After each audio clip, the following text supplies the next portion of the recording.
Tunaendelea na sehemu ya 8 ya somo lenye kichwa kinachosema jitambue. Kujitambua ni jambo muhimu sana katika maisha. Usipojitambua utaishi kimakosa, utaenda mwelekeo wa makosa. Kwa hiyo tunaangalia nini ambacho Mungu amesema kuhusu sisi. Na mara nyingi watu wengi hawajitambui wao ni nani, na wanadhani wao ni miili yao, na wanaposema mimi au kujitambulisha wanakuwa wanamaanisha miili yao ndio wao. Lakini Biblia inatupa ukweli kwamba sisi sio miili. Mwili ni nyumba yetu, ni chombo cha matumizi yetu hapa duniani. Wewe ni roho, unayo nafsi, unakaa ndani ya mwili. Kwa hiyo ni jambo la muhimu. Ukitaka kujua mengi kuhusu mwili, nimeshaongea, utafuata kwenye mtandao, utapata niliongea kwa kina kabisa juu ya mwili. Lakini kwa sasa tupo kwenye kipengele kinachoongelea nafsi, kwa sababu niko na mambo mengi ya kuongea. Nisingependa kurudia sana huko nyuma. Utafuata kwenye akaunti yetu na utapata zile video zilizotangulia. Sehemu ya 7 niliongelea jinsi ya kubadilisha mfumo wa nafsi iliyobeba mtazamo mbaya na kupokea mtazamo mpya ambao unaendana na neno linasemaje kuhusu sisi. Na leo nitaendelea kwa kina, kuna vipengele nitavieleza. Lakini kabla sijaenda kwenye vipengele kama 7 ambavyo nitavieleza kama muda unaruhusu, ni kuwakumbushe tu kwamba matatizo mengi ambayo binadamu anayapitia yanatokana na nafsi. Nafsi ina mchango mkubwa wa matatizo ambayo binadamu anayapitia. Hata magonjwa mengi, maradhi na vifo vingi vinatokana na eneo hili la nafsi. Kama utaitambua vizuri eneo la nafsi, unaweza ukaongeza umri wako wa kuishi. Unaweza ukaishi na afya, amani na furaha, kwa sababu nafsi ina nafasi ya kuruhusu afya, uponyaji na upendo. Sasa mistari ambayo tumekuwa tukichambua, turudie tena kwa faida yako. Ni kitabu cha Wakorintho wa pili sura ya 8 mstari wa 5 na ule mstari wa 21. Mistari miwili tu. Tamuomba msomaji wangu anisomee mistari hiyo. Amen. Tena walitenda hivi si kama tulivyotumaini tu, bali kwanza walijitoa nafsi zao kwa Bwana na kwetu pia kwa mapenzi ya Mungu. Sasa anapokwenda mstari wa 21, ngoja niongee kwanza hapa. Hapo ni kiini kabisa chichobeba ukweli ambao unaweza kugeuza maisha yetu. Inasema kwanza walizitoa nafsi zao kwa Bwana. Ina maana ili wajitambue, walijipeleka kujichunguza kama mawazo yao. Kumbuka napoongelea nafsi sasa, naongelea zaidi mawazo. Mawazo ndiyo eneo ambalo linabeba nafsi, na leo ninaongelea zaidi mawazo. Kwa hiyo wanapoenda kwa Bwana, wanatazama mawazo yao kwamba hivi nawaza kama Bwana anavyotaka. Kwa unapoona vile Mungu alivyokusudia wewe uwe, kama unajikuta uko katika makosa, basi unakuwa tayari kujirekebisha. Ni kama inavyosema katika kitabu cha Yakobo 1:23 kwamba ni kama kioo. Neno la Mungu ni kioo. Unapoenda kujitazama kulipata neno, angalia inavyokuwa. Ukiweka kioo mbele yako, kioo kinakuonyesha wewe mwenyewe, kwa hiyo unajiona mwenyewe. Kwa hiyo neno ni kioo, Mungu ni kioo chetu, kwa sababu sisi tumeumbwa kwa asili ya kiungu, tuna mfano wa Mungu, tuna usura ya Mungu. Ili tujitambue tunaenda kwake. Kwa hiyo tunapomtazama actually anakuwa kioo, tunajiona wenyewe. Ndivyo inavyokuwa. Kwa hiyo ukisha peleka nafsi yako kwa Bwana, kinachotokea ni nini? Ndipo unaanza kumuona binadamu, na binadamu huyo unayemuona anakuwa ni wewe mwenyewe. Kwanza ni wewe, unaona uhalisia ambao ndivyo Mungu alivyokufanya. Lakini pili, unaanza kuwaona binadamu wenzako kwenye sura ile ile. Unaanza kuwatambua binadamu wenzako na kuona uthamani wao na umuhimu wao na jinsi unastahili kuwa na mahusiano nao. Sasa mstari 21 tusome. Tukitangulia kufikiri yaliyo mema, si mbele za Bwana tu, ila na mbele za wanadamu. Sasa hapa ukishajiona kupitia neno, kinachofuata ni nini? Tunapewa mwongozo hapa kwamba tukitangulia kufikiri yaliyo mema. Kwa hiyo kutangulia kufikiri yaliyo mema mbele za Bwana, kwa lazima tumuwazie Bwana mema, kwamba Bwana ni mzuri, anatupenda, anatujali, ametuumba, ana uwezo, ana nguvu, anaweza kutulisha, kutuvisha, kutupa maisha ya amani, kutupa afya, kutupa uzao, kutupa baraka mbalimbali. Lazima muwazie Mungu hivyo, muwazie mema. Katika hali yako ngumu na mbaya, unastahili umuone Mungu, muweza kubadilisha hali hiyo, umwazie mazuri.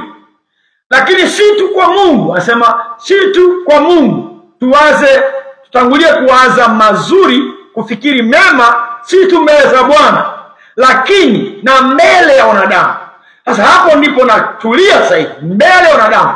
Wanadamu lazima tuwawazie mazuri, lazima tuwawazie mema, lazima tuwawazie katika viwango vile vile vya uthamani ambao wameumbwa. Na kama ndivyo, tutaweza kuwajali wenzetu, tutaweza kuwathamini wenzetu, tutaweza kuwatakia mema, tutaweza kuwalinda, tutawaombea mazuri. Tutajisikia vibaya wakiteseka, tutajisikia vibaya wakifeli. Hiyo ni roho ambayo ina umsingi wa kuona mema. Sasa nimesema kwamba matatizo mengi yatokana na wanadamu kuona mabaya zaidi upande wa wenzao. Na unapoona mabaya upande wa wenzako, actually unaona mabaya kwako mwenyewe, kwa sababu binadamu wenzako wanakuwa kioo chako pia. Kama ambavyo mwanadamu ameumbwa kwa mfano na sura ya Mungu, unapomchukulia huyo ni kioo chako, inarudi kwako, maana wewe ni binadamu kama yeye, hata kama uko na fedha. Sasa kuna vitu vya kuangalia ambao maandiko yanasema hivi: apandacho mtu ndicho anachokivuna, na yule mtu arudishaye mabaya badala ya mema hayataondoka nyumbani mwake. Tuliangalia hiyo Mithali 17 mstari 13. Sasa wengi wanadamu wanafikiria mabaya kuhusu wenzao na kuwatendea mabaya. Matokeo yake wanatengeneza mabaya kwao wenyewe, uzao wao na kizazi chao. Sasa ngoja tuangalie hapa. Tutaangalia jinsi Biblia inavyosema, kitabu kile cha Mathayo 12 mstari wa 23 hadi 3 hadi 35. Tutaangalia hapo neno la Bwana. Ufanyeni mti kuwa mzuri na matunda yake kuwa mazuri, au ufanyeni mti kuwa mbaya na matunda yake mabaya, kwa maana kwa matunda yake mti hutambulikana. Enyi wazao wa nyoka, mwawezaje kunena mema mkiwa wabaya? Maana kinywa cha mtu huyanena ya ujazayo moyo wake. Okay. Mstari wa 35 tutasoma tu baadaye. Sawa, tutasoma baadaye. Hebu nisikilize vizuri. Somo lililopita niliongea aina ya mawazo yaliyo katika msingi wa binadamu. Na hapa hebu ngoja nikukumbushe mambo kwamba unaweza wewe ukawa una mateso kwa sababu ya mawazo unaowaza vibaya kuhusu wenzako. Utaangalia wanadamu ambaye ana mawazo ya kiburi, ubinafsi, mawazo ya kukosoa wenzake, kukosoa roho ya mawazo yenye iliyojaa nafsi iliyojaa kukosoa wenzake, kulaumu, kuwaonea kinyongo, kuwabeza. Hali hizo nafsi ambazo imejaa kubeza wenzake, kuwadharau. Sasa unapowadharau, kumbuka itakurudia mwenyewe. Halafu kuona wivu. Chochote mwanzako ukifanikiwa unaona wivu. Uchoyo, kutunza uchungu mwingi kwa ajili ya wanaokuzunguka, walio karibu, walio mbali, kushindwa kusamehe na kulaumu kwingi, na kuona mapungufu ya wenzako kila wakati na kuwasengenya, kuwasema vibaya. Sasa hayo ni mawazo yanakuondolea thamani, kwa kuwa umemuondolea mwingine thamani. Utaona kwamba watu wanaokaa kwenye kukosoa tu, ukikutana na mtu, cha kwanza yeye anaangalia mapungufu yako. Inaonekana kuna kadoa tu kwenye mavazi yako, haangalii ulivyopendeza, akwambia mwenzangu, gauni lako ni nzuri, umependeza, nywele zako ziko vizuri, hata simu yako ni nzuri. Hakwambii, anaangalia kale kakosa, anaangalia sasa umevaaje, mbona kale kauzi kamening'inia. Sasa kamening'inia kauzi, lakini niko smart, ila kaangalia kauzi kaliponing'inia. Yakaona kukosoa kwanza, ni mtu anaangalia makosa. Nywele zimekaa vizuri, kuna nywele mbili tu zimekaa tofauti, anambia hasa wewe saluni uliotoka ni saluni, angalia ulivyo, unaona vinywele. Sasa anaangalia mapungufu na anakosoa. Sasa unapokuwa umejaa kukosoa tu, matokeo yake hakuna mtu upenda ukaa karibu na watu ambao wamejaa judgmental, yani kuhukumu. Hakuna. Ndio maana watu wanapenda kukaa na mtu ambaye anapenda kucheka, mtu amejaa furaha, amejaa tabasamu. Unaona mtu huyo watu wanapenda kuwa karibu naye. Lakini wewe umenuna, umekaa kama umekunywa ndimu, unachunguza makosa tu ya mwenzako, halafu unamwambia tu angalia alivyo. Hata mkila anakuambia unakulaje sasa? Angalia unavyokula. Kila kitu analalamika, analaumu tu. Mavazi yanalaumu, ukikaa umekaaje, umekula unakulaje, angalia unakunywa unakunywaje. Sasa hakuna mtu anapenda kukaa karibu na watu ambao ni judgment, ambao wanakosoa tu. Binadamu tunapenda, kwanza maisha yameshapiga watu wengi sana. Watu wameshapigika na maisha. Wanatafuta faraja, wanatafuta amani. Leo wanakutana mtu anakuongezea tena mizigo mengine.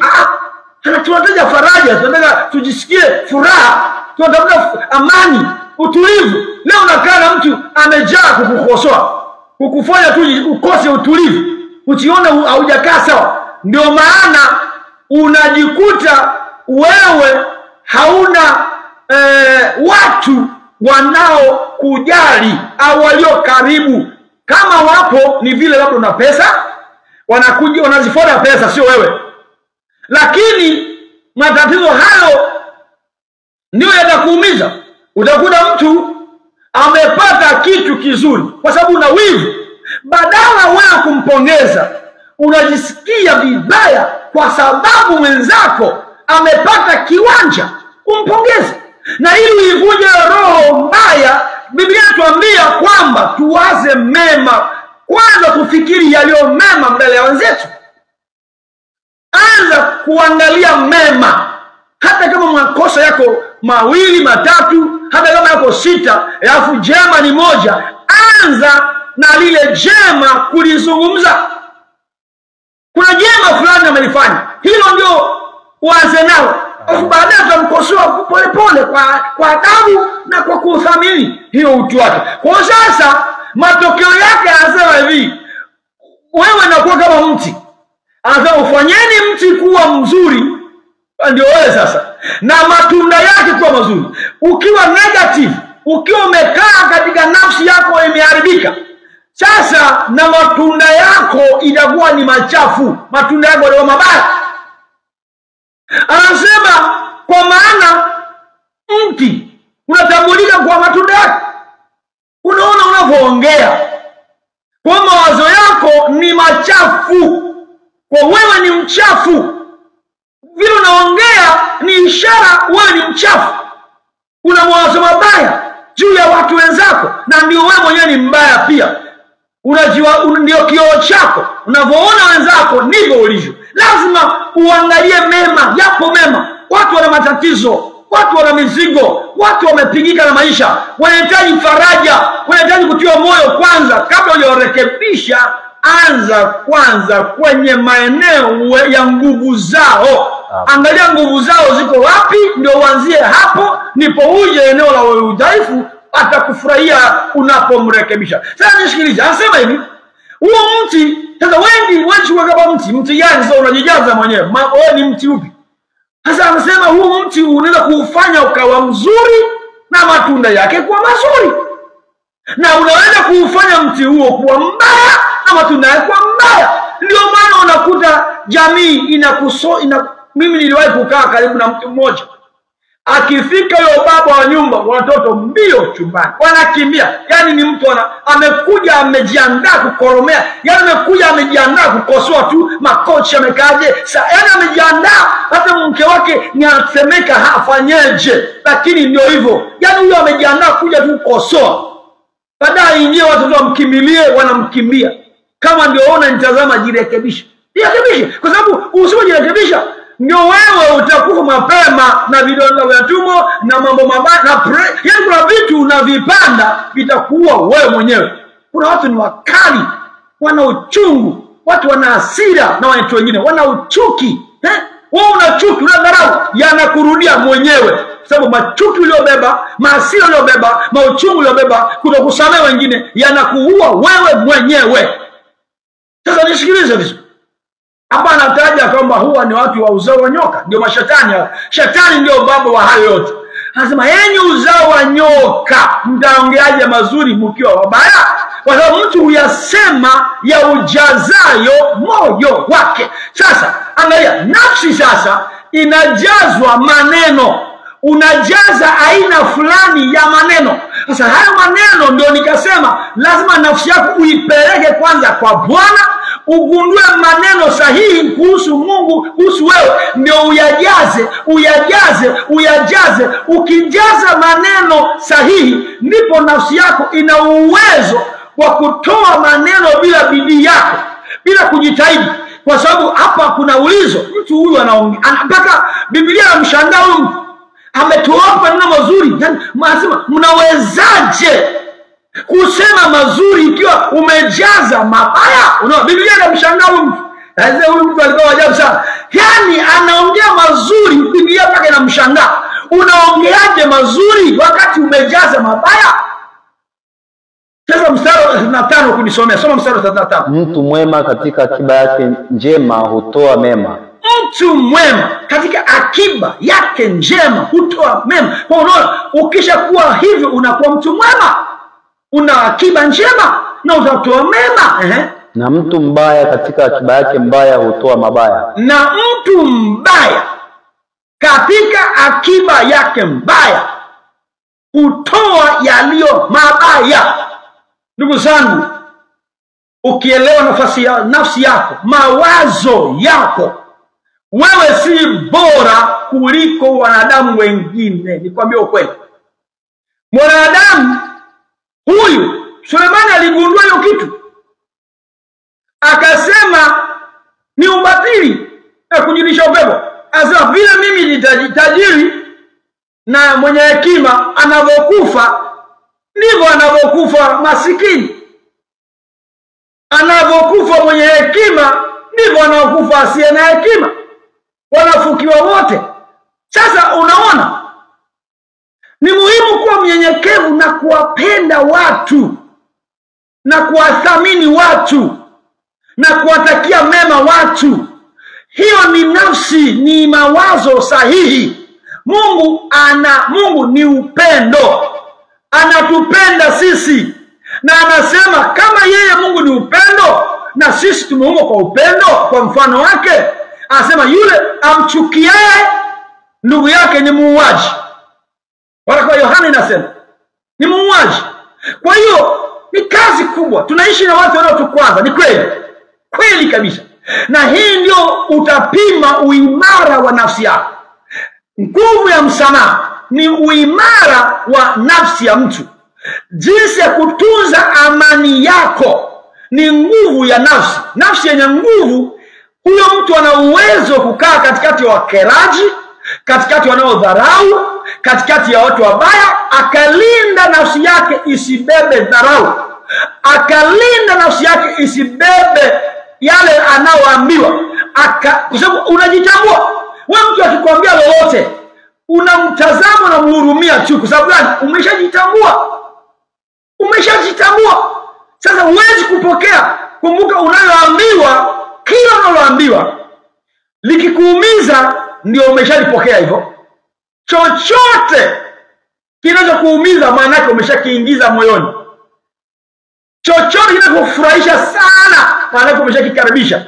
Hiyo ndio njia za kutambua. Kwa ni lazima ujue kama mambo mabaya ambayo unaambiwa, ya kusingiziwa, yakikufanya uchanganikiwe, ukunje uso, misuli tutumuke, uanze kuropoka, umeshashindwa vita hiyo.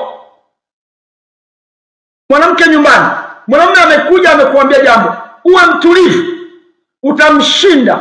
Nafsi ya mtu aliyotulia, anasema mtu ambaye ana utulivu ni shujaa kuliko atekaye mji. Anasema hata mpumbavu akinyamaza huonekana na hekima. Kumbe kunyamaza inakupa nafasi ya kutafakari nini cha kuwaza juu ya huyu mtu ameniongelea jambo, ameniambia hivi. Tulia. Kwa sababu wabaya wapo na mabaya yapo. Lazima uwe na utulivu.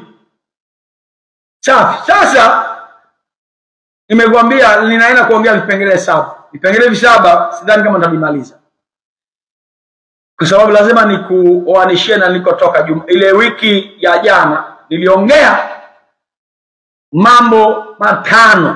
Nikukumbusha mambo 5 kwanza. Kwa haraka kabisa. Nilikwambia kwanza lazima uyatambue mawazo yako na asili ya mawazo yako. Ndio nimeongea nimekuongezea leo. Mawazo yako yamebeba nini? Chanzo chake ni nini? Haya mawazo pengine kama ndio haya niliyoeleza sasa hivi. Na pengine pia tuliona wengine wanajidharau wenyewe, wanakataa baraka za neno, wanajiona ni kama mbwa. Tuliona Mefiboshethi alisema mimi ni mbwa mfu, alikaribishwa na mfalme aje ale chakula siku zote za maisha yake kwenye meza ya mfalme. Yeye anasema mimi ni mbwa, unanikaribishaje hapo? Sasa hiyo ni nafsi iliyoshiba dharau, kujikana, kujikataa. Wako watu wengi leo wameshajikataa wenyewe. Tulimuona mwana mpotevu ambaye kweli alikosea. Wote sisi tulikosea siku moja.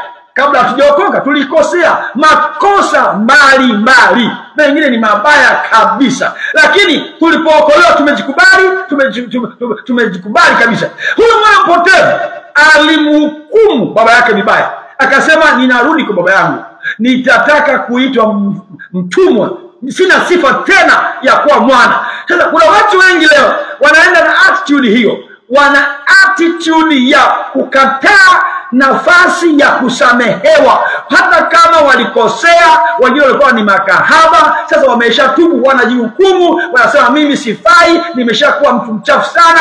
Wengine walikuwa ni majambazi, wameshatubu, wanasema mimi nilikuwa ni mbaya sana. Haijalishi ulikuwa mchawi, umeshatubu, wewe ni mtumishi wa Mungu sasa. Wewe umeshasamehewa, na kama ulimaanisha, maana yake Mungu hakuhukumu chochote. Sasa lazima ukubali katika nafasi mpya, kama Petro alivyokubali baada ya kumkana Yesu mara 3. Aliposamehewa akakubali mpaka akawa ni mtumishi ambaye siku moja upako ulikuwa juu yake, mpaka kivuli kinaponya watu. Hata wewe hiyo hivyo katika jina la Yesu. Amen. Usiwe kama Yuda, ambaye Yuda alimkosea Bwana, alimsaliti Bwana, lakini hakutafuta msamaha. Yeye akajihukumu, akaenda akajinyonga, akafa. Watu wengi leo wanajinyonga kwa sababu walikosa dhambi fulani, na hata wamekosea kuifuata neema ya Bwana. Hata wakisha kuja msalabani wanashindwa kukubali neema ili wasamehewe. Wanajinyonga kwa mawazo yao, wanajichimbia mashimo kwa mawazo yao, wanajizika kwa mawazo yao, wanajifukia kwa mawazo yao, wanajimaliza kabisa. Hata kama ukiajiriwa watu wote kupokea, maana unawaza mawazo mabaya, hata kazi yako haitakuwa na ufanisi, unawaza vibaya. Mtu aliye na mawazo sahihi, hata kazi yake itakuwa vizuri, maana akili yake iko smart. Lakini mtu ambaye anajidharau, hana uwezo wa kujiamini, hata kazi yake itakuwa duni sana. Kwa hiyo Mungu akujalie leo usiwe kama Yuda, kwa jina la Yesu uwe kama Petro. Amina. Amen. Sasa nikasema, alafu utambua mawazo Mungu anawaza nini. Nikakuonyesha Mungu anawaza nini. Anataka mambo makubwa mazuri. Ile nilikwambia Kumbukumbu Torati 8. Mungu anasema utajenga nyumba, utakuwa na dhahabu, utakuwa na mali, utakula chakula unachokipenda, utaishi maisha mazuri, utakuwa tajiri. Hiyo ni Biblia. Na tukaangalia jinsi ambavyo Bwana anasema yeye ni mchungaji mwema, hatutapungukiwa na kitu. Yeye anatuandalia meza mbele ya matatizo, mbele ya watesi wetu. Tutashiba, tutastawi, tutafanikiwa, tutasonga mbele, tutaishi miaka yetu kamili bila kujali mapepo, wa majini, wachawi, waganga, mauti, ajali. Tutafaulu kwa sababu tunamtazama Bwana. Mawazo yako yakiwa ya Bwana, ndio hivyo nafsi yako ikienda kwa Bwana, utawaza kama Bwana, na utaweza kumwamini Bwana, na utadharau yale matatizo na matisho na hatari ambazo zinazunguka maisha yako. Utamwamini Bwana awezaye kukuokoa, hata awezaye kuokoa watu walio katika tundu ya simba, awezaye kuokoa watu walio kwenye moto mkali. Hata yeye Bwana atakuokoa na hilo tishio ambalo linakujia katika maisha yako. Halitakuangamiza, kwani Bwana mwenyewe atakutetea. Adui labda muue Bwana kwanza ndio akuue wewe, amshinde Bwana kwanza ndio akushinde wewe, na haiwezekani. Shetani ni mwongo, hawezi kumshinda Bwana, wala nguvu za giza zimeshindwa kwa jina la Yesu. Haleluya, haleluya. Sasa mtazamaji wangu, nikasema atuachi hilo mambo yaliyopita, tuachie hapo ile somo lile. Sasa leo kuna vipengele 7. Kipengele cha kwanza ambacho nataka ukijenge kwenye hili hayo niliyokuambia, lazima wewe, kwa sababu umeshajitambua mawazo yako, umeshatambua na mawazo ya Mungu, umeshatambua cha kufanya. Sasa wewe lazima utake kuwa hivyo. Kama mawazo ya Bwana umeshatambua, uyatamani yale mawazo ya Bwana. Halafu pili, utake kubadilika. Wewe mwenyewe utake kubadilika, usiwe mtu yule anayekera. Uamue, mimi nitakuwa furaha ya wengi, mimi nitakuwa ni kimbilio la wengi, nitakuwa ni mtu wa kusamehe, nitakuwa ni mtu ambaye natia moyo wengine. Akipata kitu sitamwonea wivu, namtia moyo. Sitakuwa na wivu, nitakuwa na ukiwa na roho ya wivu, anza kutoa kidogo kidogo. Nunulia mtu kitu ili uivunje roho ya wivu. Kama unakosoa, anza kusifu, kupongeza kwanza. Kama wewe ni mkosoaji tu, kama unalaumu tu, anza kutafuta vitu vizuri, umpongeze mtu. Kama wewe ni mtu wa kusengenya, jizuie kusengenya, anza kusema mtu mazuri baada ya kusema mtu mabaya. Kwa hiyo anza kutaka, amua. Ukishaamua, Mungu atakupa haja yako. Maandiko yanasema katika Zaburi ya 67 mstari wa 4, tusome hapo. Zaburi 37 mstari wa 4. Neno la Bwana linasema, nawe utajifurahisha kwa Bwana, naye atakupa haja za moyo wako. Nawe sasa furaha yako iwe kwa Bwana. Jifurahishe katika ukweli ambao umeuona. Yaani kwanza na kufurahia kwa kuwa umejiona, umemuona Bwana anavyokutaka uwe. Sasa unaanza kufurahia kumuona aina ya mtu ambaye Bwana ndiye anamtaka, ingawa bado hujawa hivyo. Sasa Bwana atakupa haja ya moyo wako. Bwana atakupa matakwa yako. Bwana atakutimizia matakwa yako mapya kama umedhamiria kweli kuondoa dharau, kiburi, ubinafsi, kuondoa kukosoa wengine, kuondoa kubeza wengine, kuondoa kuanunia wengine, kuwa na kinyongo na wengine, kuwa na uchungu na wengine, kuwa na kisasi tu wa usamehi. Ukiamua kabisa, Mungu atakupa hiyo haja ya nia nzuri. Ndio tunaubadilisha huo mti. Huo mti tunataka tuubadilishe, tuwekee mti mzuri na matunda yatakuwa mazuri. Sasa hiyo ni hatua ya kwanza. Hatua ya kwanza. Haitoshi tu kugundua mambo Mungu anataka kukupatia. Lazima uamue. Lazima uamue kwa dhati ya moyo wako. Na lazima utamani kuona badiliko. La tatu, uone, bado hiyo kipengele cha kwanza, uone inawezekana wewe kuwa aina mpya ya mtu.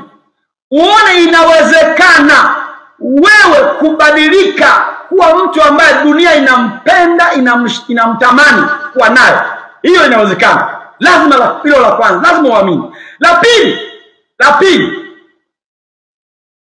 jambo la pili ni tengeneza picha, chora picha ya mtu yule ambaye umemuona kwenye maandiko. Chora aina ya mtu mpya kwenye akili yako, kwenye mawazo yako. Tengeneza picha yako mpya. Unajiona huyo ndiye mimi. Hakikisha unamtengeneza mtu mpya mpaka uanze kujiona, aha, huyu ndiye mimi. Kwenye ufahamu wako, kwenye uhalisia bado hujabadilika, lakini kwenye ufahamu wako, kwenye mawazo yako, kaa chini, chukua kalamu, jiandike, huyu ndiye mimi. Huyu mtu ni mtamu sana. Huyu mtu ni mzuri sana. Huyu mtu ni mtu attractive. Huyu mtu ana ushawishi mzuri. Huyo mwandike, andika vionjo vyako. Sasa mtengenezee picha. Tengeneza picha kwenye ufahamu wako.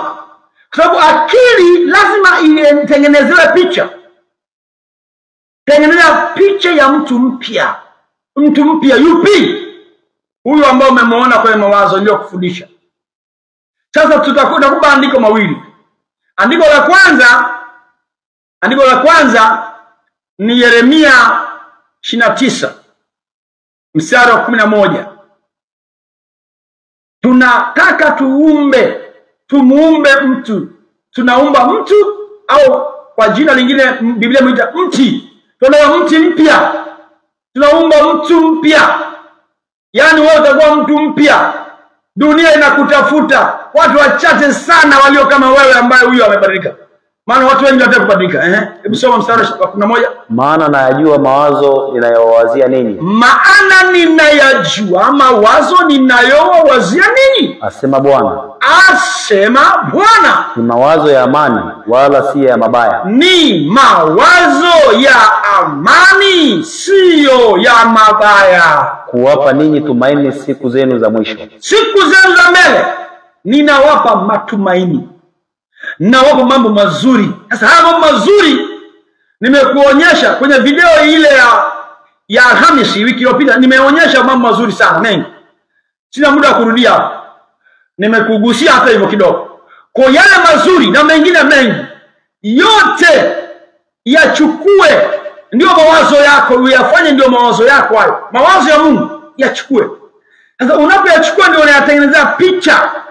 Yale mawazo ya Mungu ndio inakuwa ndio unajiunda wewe. Jiumbe kupitia mawazo ya Mungu. Yani rasilimali ya kutengeneza aina ya mtu mpya ni mawazo ya Mungu. Waebrania 11 mstari wa 3. Waebrania 11 mstari wa 3. Soma.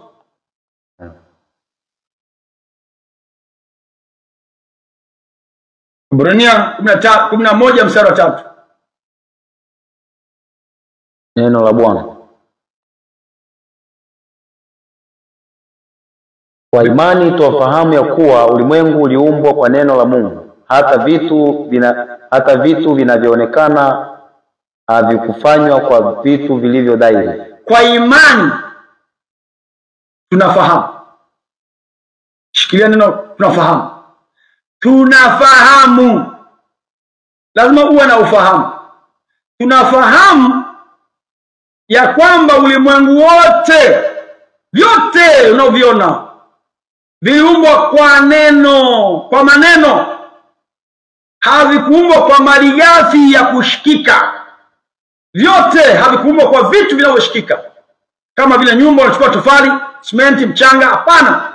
Kumbe maneno ni malighafi za kujiumba wewe na vingine unavyovitaka. Sasa hebu angalia, anza kumuumba mtu unayemtaka. Tengeneza picha, umba picha, muumbe mtu mpya kwa maneno yako. Ulimwengu uliumbwa kwa maneno. Sasa hiyo ni kazi yako. Kwa hiyo malighafi ni maneno. Lazima uwe na neno la Mungu, si mawazo yako peke yako. Mawazo ya binadamu ni mawazo potofu. Lazima uwe na mawazo ya kutosha, mawazo ya kutosha ya Mungu. Biblia inasema mawazo yangu si yenu, mawazo yenu ni ya mapotoka. Mawazo ya Mungu ni mawazo thabiti, mawazo imara, ni neno la Mungu. Kwa kusanya malighafi, jikusanyie malighafi nyingi ili uweze kujiumba mtu safi, mtu aliye na mafanikio. Tengeneza malighafi, mawazo ya Mungu. Najua mawazo ninayowazia ni mawazo mazuri, mawazo ya amani, si mabaya, ya kuwapa matumaini, mafanikio siku za usoni. Biblia yote ina mawazo mazuri ya Mungu kwa ajili yako. Kwa hiyo usiwe mvivu, nenda kwenye Biblia, ingia huko ndani, chimba, jione mwe, jichimbue, jipate mwenyewe. Halafu ukisha jikipata, mtu asikubabaishe. Baki pale wewe imara, usijidharau wala mtu asikudharau. Anakudharau achana. Biblia inasema unaweza kudharauliwa lakini usidharaulike. Mpaka wewe mwenyewe kujidharau ndio utadharaulika. Hicho ni kipengele cha pili. Cha kwanza nimekwambia tamani, amua kubadilika na ujue kwamba inawezekana. Ya pili, chora picha kwenye akili yako ya mawazo. Tengeneza mawazo mapya. Anza kuwaza tofauti. Sasa ya tatu ni muhimu sana. Zungumza kulingana na picha ya mtu mpya. Zungumza kulingana na picha uliyoiunda ya mtu mpya, badala ya kuendelea kuzungumza uhalisia wa mtu wa zamani ambayo ndio imekaa siku zote. Narudia tena. Lazima uanze kuzungumza, uwe jasiri kumzungumza mtu mpya aliyeumbwa kwa upya katika picha uliyoiumba hapo punde tulipotoka, badala ya wewe kuendelea kumzungumza mtu halisi. Sababu mtu bado utakuwa hujabadilika, kumbuka utakuwa bado hujabadilika sana. Na bado utakuwa unakasirika kidogo. Bado utakuwa unakuta na wivu kidogo hapo, kuna wivu anakuja unakaambia kwenda zako. kauchoka kanakuja anakuambia ondoka hapa. Kwa hapo sifikiri vitaondoka haraka. Maana nafsi, kumbuka, nafsi imejazwa. Kama ni mtu mwenye wivu utakuwa utafanya bidii. Sasa lazima uanze kusema mimi ni mkarimu, mimi ni mwema, mimi napenda wengine wafanikiwe, mimi nawapenda wengine. Kwa lazima uanze kuongea. Unaanza kuongea mimi nimebarikiwa, mimi ni kichwa, mimi si mkia, mimi nitashiba, mimi sitapungukiwa na kitu. Bwana ni mchungaji wangu, ameniandalia meza. Kwenye meza ya Bwana ina vitu vizuri, kila ninachokihitaji hapa duniani, sitapungukiwa. Mimi ni mtu ambaye nitakuwa majibu ya watu wengi watakao kuja kwangu, sitapungukiwa na ushauri wa kuwapa, majibu ya kuwapa hekima. Mimi na hekima, mimi na upako. Yani lazima uongee Biblia na kuongea, na hivyo iwe kwako katika jina la Yesu. Sema amina. Amen. Wewe ni majibu ya watu wengi. Sasa jiongee. Maandiko yanasema hivyo. Tunaangalia mistari miwili tena. Marko 11 mstari wa 23. Marko, neno la Bwana.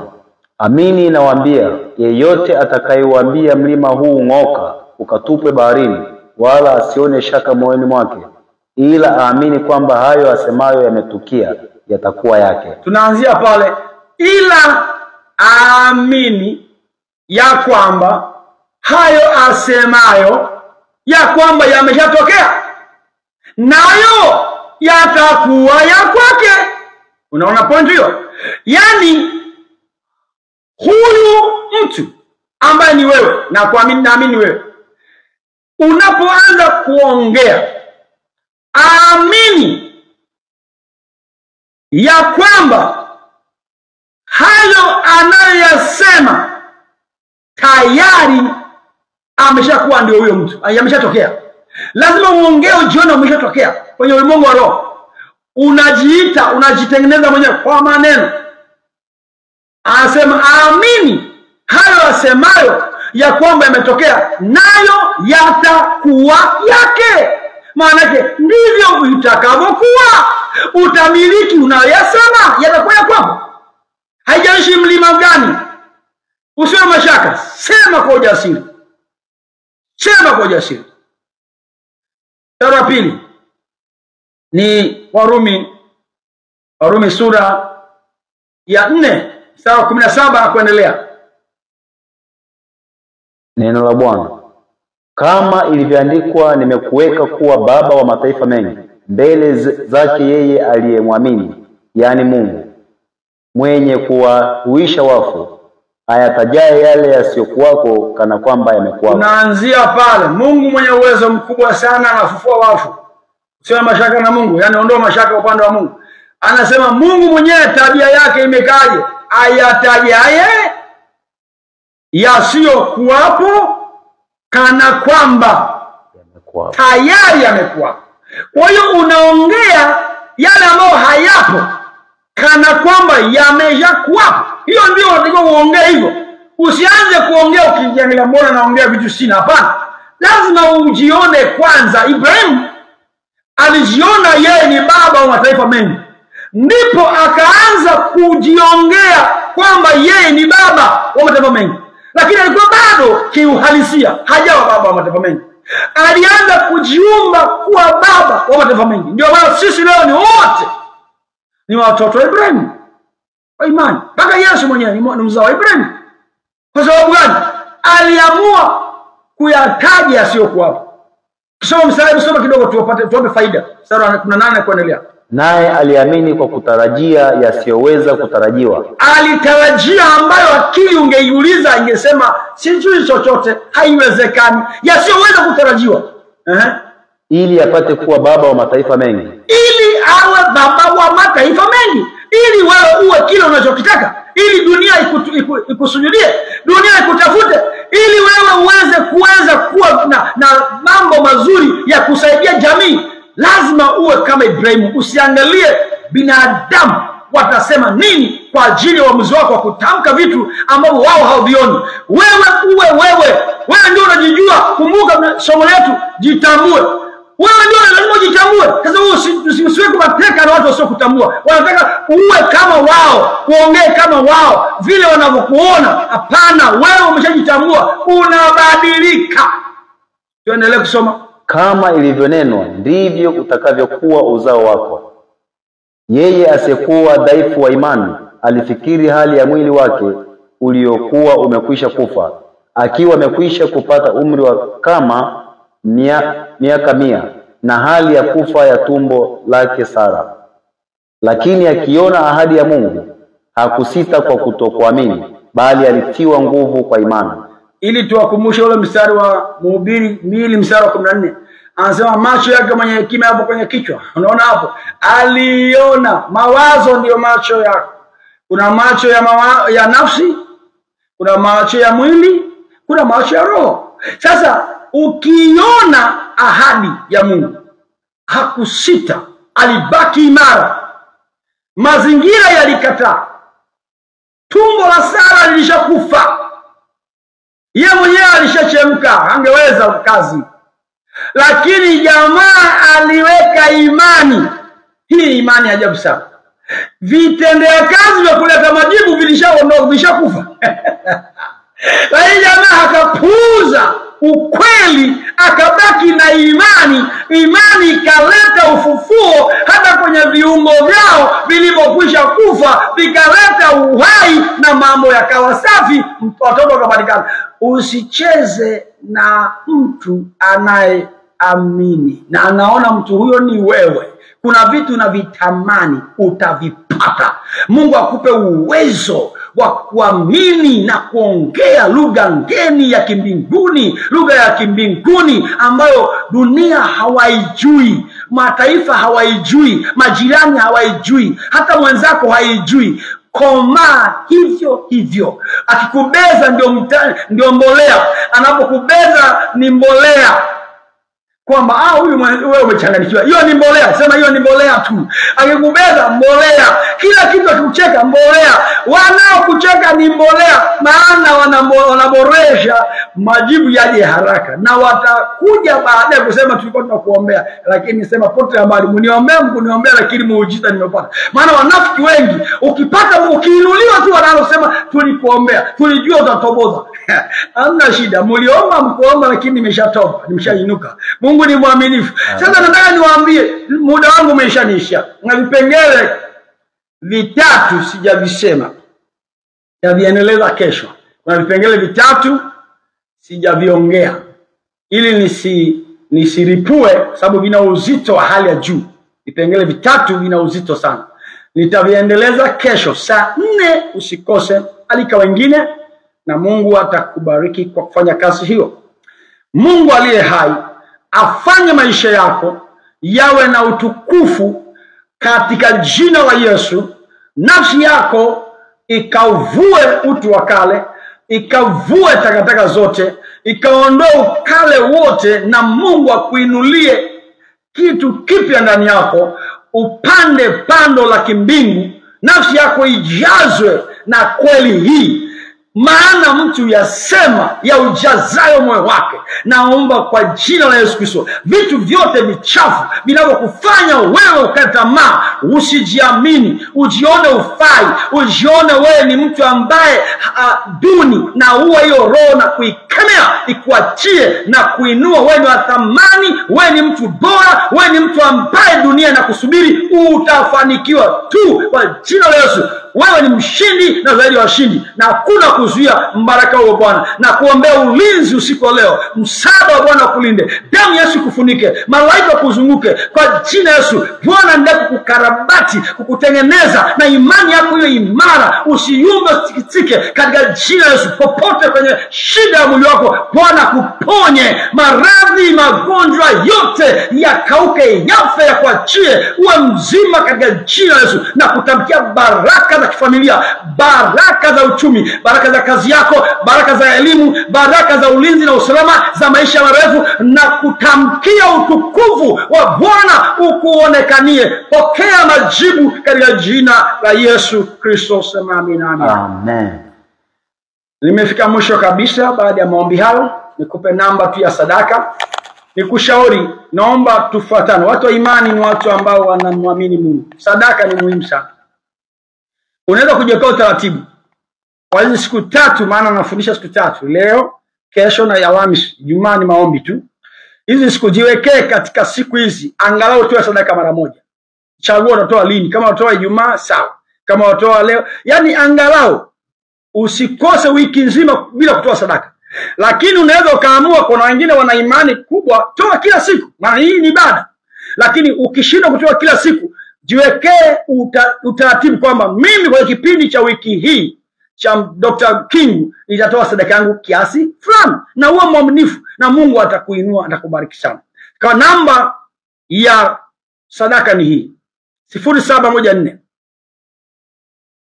78 34. Hicho tunaita kikapu cha sadaka. Sasa tunaweka hiki, tunaleta kikapu cha sadaka. Tuko kwenye ibada sasa. Hiki ni kikapu cha sadaka. Namba ni 0714 78